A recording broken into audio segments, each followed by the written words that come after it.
एक गांव के पास घना जंगल है जहां लोग जाने से डरते हैं। इस गांव में एक पुरानी हवेली है जो दशकों से वीरान पड़ी है। कहा जाता है कि वहां रात को अजीब सी आवाजें आती हैं और कई लोगों ने वहां किसी परछाई को चलते देखा है। लोग इस हवेली को परछाई वाली हवेली कहते हैं।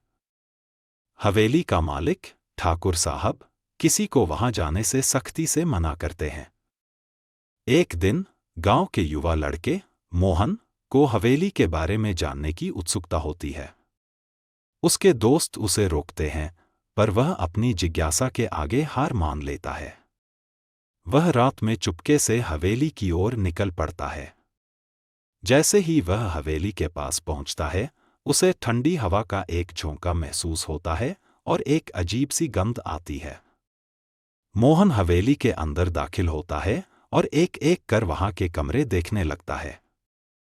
हर कमरा अंधेरे और धूल से भरा हुआ है। अचानक उसे एक परछाई दिखाई देती है जो बहुत तेजी से एक कमरे से दूसरे कमरे में जा रही है।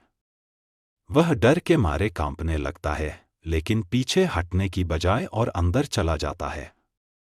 मोहन उस परछाई का पीछा करता है और उसे हवेली के एक कोने में एक पुराना आईना दिखता है। आईने में वही परछाई साफ नजर आती है। जैसे ही वह आईने को छूता है, परछाई मोहन के सामने आकर एक भयानक रूप में बदल जाती है। वह परछाई एक आत्मा है जो हवेली में कई सालों से फंसी हुई है। आत्मा मोहन को बताती है कि वह इस हवेली की पुरानी मालिकिन थी, जिसे हवेली के नए मालिक ने धोखे से मार दिया था। उसकी आत्मा तब से इस हवेली में फंसी हुई है। वह मोहन से मदद की गुहार लगाती है ताकि उसकी आत्मा को मुक्ति मिल सके। मोहन उससे सहमत हो जाता है, लेकिन उसे नहीं पता कि इस मदद के बदले में उसकी अपनी जान भी खतरे में पड़ सकती है। मोहन आत्मा की मदद करने का निश्चय करता है और उसी रात हवेली में कुछ पूजा पाठ करने का इंतजाम करता है। लेकिन जैसे ही वह पूजा शुरू करता है, हवेली में अजीब अजीब घटनाएं होने लगती हैं। हवेली की दीवारें हिलने लगती हैं और आसपास की सारी चीजें बिखरने लगती हैं।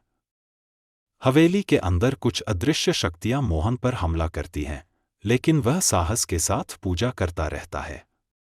कड़ी मेहनत और संघर्ष के बाद मोहन पूजा पूरी करता है और आत्मा मुक्त हो जाती है।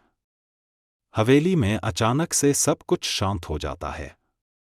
वह परछाई गायब हो जाती है और हवेली की भयानकता भी खत्म हो जाती है। मोहन जल्दी से बाहर निकलता है और गांव में जाकर सबको पूरी कहानी बताता है। गांव के लोग उसे धन्यवाद देते हैं, लेकिन हवेली में अब भी कोई नहीं जाना चाहता। कहते हैं कि कभी-कभी रात के समय हवेली के पास एक हल्की सी परछाई दिखाई देती है जो मोहन को सलाम कर रही होती है, मानो उसे धन्यवाद कह रही हो। हेलो दोस्तों, हम आपके लिए इस तरह की मज़ेदार और मनोरंजन से भरपूर कहानियां लाते रहेंगे। आप इसी तरह से अपना प्यार और सपोर्ट बनाए रखें। आपको यह कहानी कैसी लगी हमें कमेंट कर ज़रूर बताएं। ऐसी ही अच्छी कहानी के लिए हमारे साथ बने रहें।